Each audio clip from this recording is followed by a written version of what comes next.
आप देख रहे हैं अब तक न्यूज इंडिया, जो आपको रखे आगे। पता नहीं किस रूप में आकर नारायण मिल जाएगा, पता नहीं किस रूप में आकर नारायण मिल जाएगा। निर्मल मन के दर्पण में वह राम के दर्शन पाएगा। एवढी मोठी यात्रेला घेऊन चालले, हे स्वप्नात पण विचार नव्हता। मी फक्त पंढरपूरच पाहिलं, पण दादांमुळे आता किती गावं पाहायला मिळतील। हा ना दादा, काका, बंडू काका किती देव आहेत बा। ज्या दिवशी पहिल्या दिवशी मला आईने आणलं, आमचा चुका चुकले म्हटलं, त्या दिवसापासून विठ्ठल महाराज भेटले। ते विठ्ठलच देव आपले दिसतात रात्रंदिवस। मी त्यांचा आराधना करते। देवा माझं आयुष्य दादाला देऊन द्या, एवढं सांगते। माझंच पुण्य तुम्हाला लागू द्या। तुमचं आयुष्य घेऊन काय करू माऊली मी।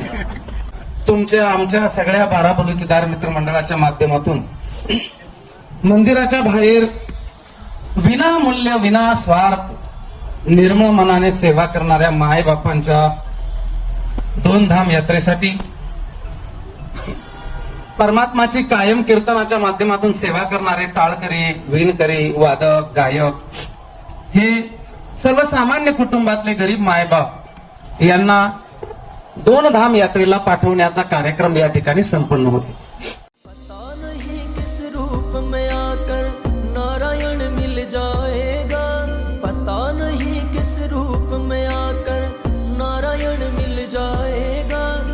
निर्मल मन के दर्पण में वह राम के दर्शन पाएगा।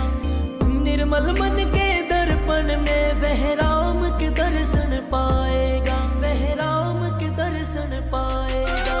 पता नहीं किस रूप में आकर नारायण मिल जाएगा, पता नहीं किस रूप में आकर नारायण मिल जाएगा।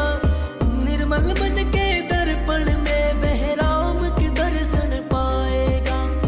निर्मल मन के दर्पण में वह राम के दर्शन पाएगा, वह राम के दर्शन पाएगा।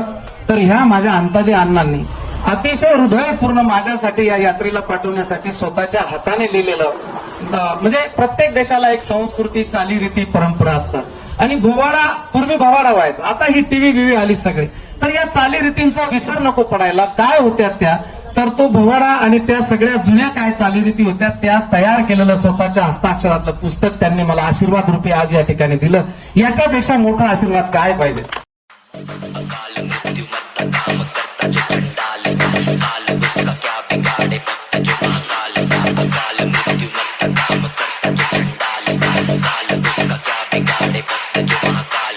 अकाल मृत्यु मरता काम करता जो चंडाल, काल उसका क्या बिगाड़े भक्त जो महाकाल। अकाल मृत्यु मरता काम करता जो चंडाल, काल उसका क्या बिगाड़े भक्त जो महाकाल। अकाल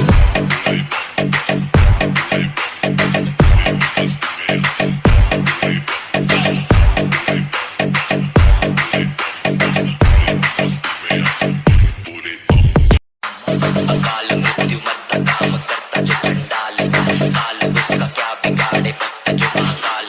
अकाल मृत्यु मरता काम करता जो चंडाल, काल उसका क्या बिगाड़े भक्त जो महाकाल। माझ्या जीवनात मी भरपूर गावं फिरतो आणि भरपूर लोक असं अनुभवी लोक माझ्या शेजारी येऊन बसतात की मी काशीला गेलो, मी प्रयागला गेलो, पण मला त्यावेळेस असं वाटायचं, मला असं स्वप्नात सुद्धा वाटणार नाही की मी या ठिकाणी मी त्या भोलेनाथांचं दर्शन घेईल बा। असं नेपाळ वगैरे अशा ठिकाणी मी जे लोक बोलू राहिले यांच्या बरोबर जाऊन किंवा अशा कुठेतरी गाडीमध्ये जाऊन मी या देवांचं दर्शन घेईल, मला स्वप्न सुद्धा पडणार नव्हतं। पण कुठेतरी पाणीचा विरखण्याला कुठेतरी जिरा लागतो आणि त्या माणसाला तेवढा आनंद व्यक्त होतो, तसा मला काकांचा फोन याचा आनंद व्यक्त झाला। 2-3 वेळेस काकांना फोन केला, एवढा त्रास केला, मला खूप वाटायचं की काकांना मी पुन्हा पुन्हा फोन एवढ्या मोठ्या माणसाला फोन करतो, मला काका रागवतील का काय या भीतीने मी दरवेळेस बोलायचो बघा।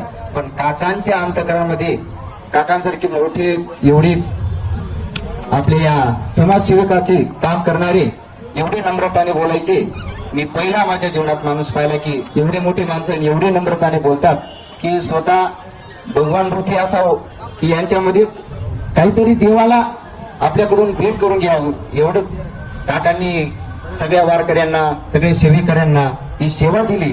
जे सेवेकरी आहेत यांना सुद्धा स्वप्न पडणार नाही की आपण या ठिकाणी जाणार आणि दर्शन घेणार. अशी गरीब परिस्थिती लोकांसाठी काकांनी विचार केला. ज्ञानोबराय तुकोबरायकडे मी त्यांच्यासाठी फार असंच त्यांच्याकडून कार्य करून घ्यावं हीच नम्रतेची विनंती करतो. आज काका आपल्याला साऱ्यांना 2 धाम यात्रेला घेऊन जात आहेत. ही अतिशय महत्वाची बाब आहे. आपण सर्व भाग्यवान आहोत. आपल्याला एक अभंग आठवतो, भाग्यवंता घरी भजन पूजन. जे भाग्यवान असतात त्यांच्याच घरी भजन पूजन होतं आणि त्यांच्याच घरी खऱ्या अर्थाने वारकऱ्यांचे पाय लागतात. आज काका देखील भाग्यवान आहोत. आपण जितके भाग्यवान आहोत त्याचे दुप्पट काका भाग्यवान आहात की काका आपल्या साऱ्यांना पाठवत आहेत, यात्रेसाठी पाठवत आहेत. आणि ही यात्रा आपल्या जीवनामध्ये आनंददायी ठरो.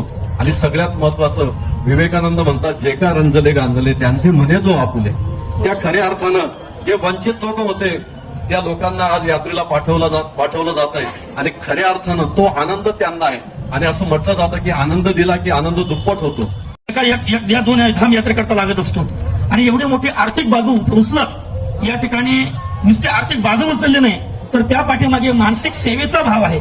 आणि असा सेवाभाव जागृत ठेवून त्यांनी ही एक प्रकारची तपस्या या ठिकाणी आपल्या सर्वांच्या समोर त्यांची आहे. त्यांच्या मनात त्या संबंधाने कोणत्या प्रकारचा स्वार्थिक भाव नाही, कोणत्या प्रकारची माझी वाहवा व्हावी, स्तुती व्हावी अशी इच्छा नाही. पण आपण जे काम करतो ते देवापर्यंत पोहोचलं पाहिजे आणि कर्म ही पूजा आहे. हा ज्ञानोबरायांचा सिद्धांत आहे. या सिद्धांताला धरून त्या ठिकाणी अत्यंत प्रामाणिकपणे आपल्या सर्व वारकऱ्यांची, सर्व या ठिकाणी भाविकांची त्यांची मनापासून सेवा घडत आहे. अनेक वर्षापासून त्यांचं हे कार्य आपण पाहतो आहोत. निश्चितपणे मी तुम्हाला सर्वांना वारकरी संप्रदायाचा एक प्रतिनिधी म्हणून, तालुक्याचा कीर्तनकार म्हणून आपल्या सर्वांना खूप खूप शुभेच्छा देतो. काकांनी आपली ही व्यवस्था केली आहे, पण आता इथून पुढचा प्रवास आपल्याला स्वतःच्या जबाबदारीने करायचा आहे. याकरता स्वतःची काळजी स्वतः घेणं, आपली आलेली सगळी औषधं वेळेवरती घेणं, आपल्यामुळे इतर लोकांना कोणाला त्रास होणार नाही याची काळजी घेणं. 50 लोक असतात, त्या 50 लोकांमध्ये आपलं स्वतंत्र वेगळं मत मांडून त्या कार्यक्रमामध्ये भंग करणं हे असं न करता सर्व आपण 50 लोकांचे कुटुंब आहेत आणि या कुटुंबाने आम्ही तुम्हाला अत्यंत श्रद्धेने आणि विश्वासाने पाठवत आहोत. तुम्ही सुद्धा ती वैयक्तिक जबाबदारी घेऊन आपण एकमेकांना सांभाळायचं आहे. गुन्हाचा तीव्र प्रसार आणि त्या ठिकाणी वातावरण आहे. याकरता सर्व वातावरणामध्ये आपण स्वतःची काळजी घेत या ठिकाणी आपली तीर्थयात्रा संपन्न करायची आहे. तुम्ही तिथं दर्शन केल्यानंतर तुम्हाला पाठवणाऱ्या लोकांच्या मनामध्ये हे समाधान होणार आहे. आणि आपली तीर्थयात्रा, आपलं स्नान, हे आपलं स्नान केवळ आपलं नसून तर या स्नानाच्या पाठीमागे कोणाची तरी कृपा आपल्यावरती आहे ही आपल्या मनामध्ये पवित्र भावना असली पाहिजे. याकरता सर्वांना खूप खूप शुभेच्छा देतो. पुन्हा एकदा सर्वांना कुछ प्यार होना चाहिए, आदमी को साहिब किरदार होना चाहिए, और जो लुटा दे अपनी हस्ती कौम मिल्लत पे, ऐसी हमारी कौम का सरदार होना चाहिए. सच में अगर हमको समाज सेवक अगर देखना है तो वो काका के रूप में यहाँ पे बैठे हुए हैं हमारे काका साहब. जितने कीर्तनकार हैं, हमारी मौसी ने बड़ी प्यारी बात कही. मेरी माँ की याद आ गई आज मुझे. मेरी मम्मी का 6 महीना पहले देहांत हुआ. तो ये समाज सेवा करना अलग बात है, लेकिन लोगों के दिल में बैठकर समाज सेवा करना ये अलग बात है.